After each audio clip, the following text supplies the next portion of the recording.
விஜய் சேதுபதி என்னதான் பேசுறாரு, விஜய் சேதுபதி என்னதான் பண்றாரு ஒண்ணுமே புரியல. எதுக்கெல்லாம் ஆதரவு கொடுக்கணும், எதுக்கெல்லாம் ஆதரவு கொடுக்கக்கூடாதுன்றது விவசாயம் இல்லாம போயிடுச்சு. பிக் பாஸ் 9க்கு வந்த சோதனை தான் சொல்லணும்.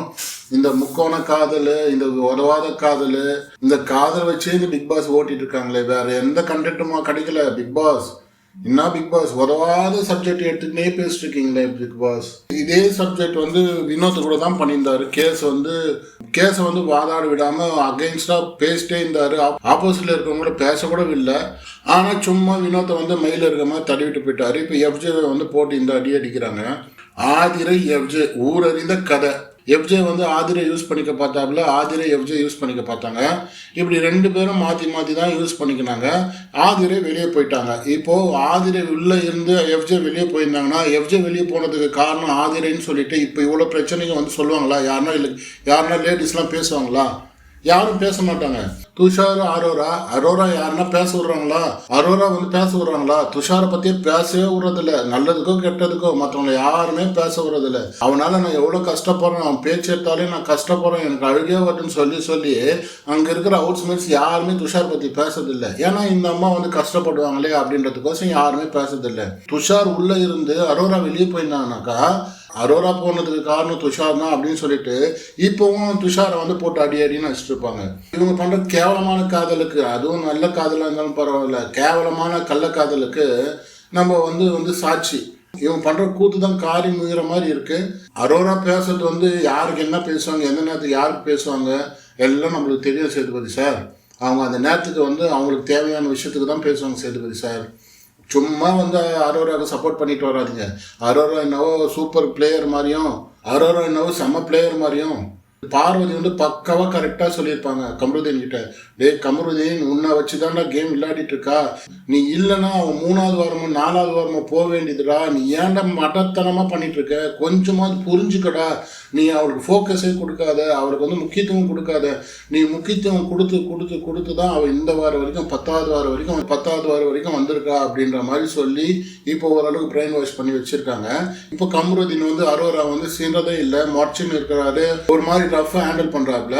இப்போ அரோரா என்ன பண்றாங்க, நம்மளுக்கு இப்போ கமருதீன் மூலியமா கண்டென்ட் கிடைக்காது இதுக்கு மேல, இப்போ வேற என்ன கண்டென்ட் கிடைக்கணும் அப்படின்னு பார்த்துட்டு இப்போதான் அவங்க நல்லா பேசுறாங்க இல்லையா, பாயிண்டா பேசுறாங்க இல்லையா, அதனால எது கரெக்ட் எது நல்லதுன்னு பார்த்து இப்போ நல்லா பேசுறாங்க. மற்றவங்களுக்கு அது பாதிப்பு இருந்தாலும் பரவாயில்ல, நம்ம கண்டென்ட்டா வரணும் அப்படின்றதுக்கும் கரெக்டா பேசுறாங்களாம்.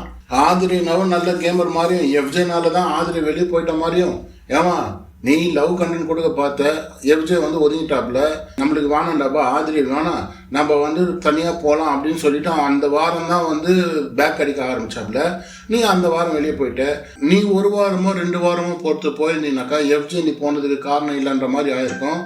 ஆனால் என்ன பண்ணுறது, எஃப்ஜே தள்ளி போன நேரம் பார்த்து நீ வெளியே போயிட்ட, அதனால எஃப்ஜே தான் காரணம் உனக்கு சொல்றதுக்கு ஒரு ஆள் ஆச்சு.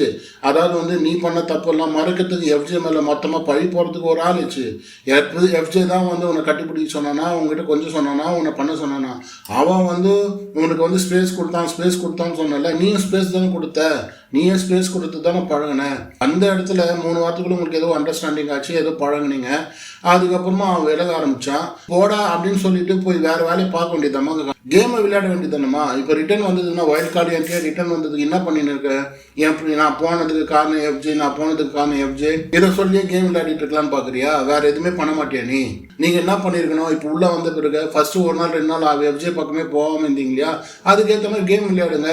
அந்த கோர்ட் டாஸ்க்ல ஆர்குமெண்ட்லாம் பண்ண விடாம உங்ககிட்ட மன்னிப்பு கேட்டான்னு நீங்க அழுதுட்டு இருந்தீங்க இல்லையா, அப்படி இல்லை அதிரை நான் வேணும்னே பண்ணலாம், அதிரை நான் சத்தியமா சொல்றேன், நான் உன்னை யூஸ் பண்ணிக்கல, கேம் கோர்ஸ் யூஸ் பண்ணிக்கல அப்படின்னு சொல்லிட்டு உன் மடி மேல பட்டுங்கலாம் இருந்தான்ல, அப்போ சொல்ல வேண்டியதானே, ஏஞ்சி போடா வெளியே போடா என்கிட்ட பேசாதரா அப்படின்னு சொல்ல வேண்டியதானே.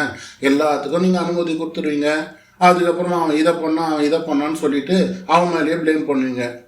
எது பண்றாங்கன்னு 2 பேரும் சேர்ந்து பண்ணிடுறது, கடைசியில எஃப்ஜே மேல பழி போட்டுறது. விஜய் சேதுபதிக்கு யார் என்ன ஏறி கொடுக்குறாங்க, என்ன பேச சொல்றாங்கன்னு என்னன்னு தெரியல. பிக் பாஸ் சனிக்கிழமை ஞாயிற்றுக்கிழமை எபிசோட் தான் மக்கள் ரொம்ப பேர் எதிர்பார்த்துட்டு உட்காந்துக்கிறாங்க. அந்த பிக் பாஸ் எபிசோட்லேயே பார்த்தீங்கன்னா சனி ஞாயிறு எபிசோடே இவ்வளோ மொக்கையா தேவையில்லாத கண்டென்ட்டே பேசிட்டு இருந்தாக்கா, அப்போ பிக் பாஸ் அப்போ சனி ஞாயிறு எபிசோட் எப்படி தான் ஹிட் ஆகும்? இதே மாதிரி நீங்கள் உட்காந்துன்னு எஃப்ஜே அப்புறமா பார்வதி இப்படியே 2 பேருமே டார்கெட் பண்ணிட்டு இருப்பீங்களா? ஒருவேளை உங்கள் கணக்குப்படி எஃப்ஜேவும் பார்வதியும் ஃபைனலிஸ்ட்டு கொண்டு போக போகிறீங்களா என்னன்னு தெரியல. ஏன்னா அவங்கள தான் நீங்கள் ப்ரமோவில் அதிகமாக கொண்டு வந்துட்டுருக்கீங்க. இந்த 2வது ப்ரமோவும் சரி 3வது ப்ரமோவும் சரி போடாமே இருந்திருக்கலாம். உதவாத ப்ரமோ என்ன பண்ணுறது இவங்களெல்லாம் வச்சுக்கின்னு.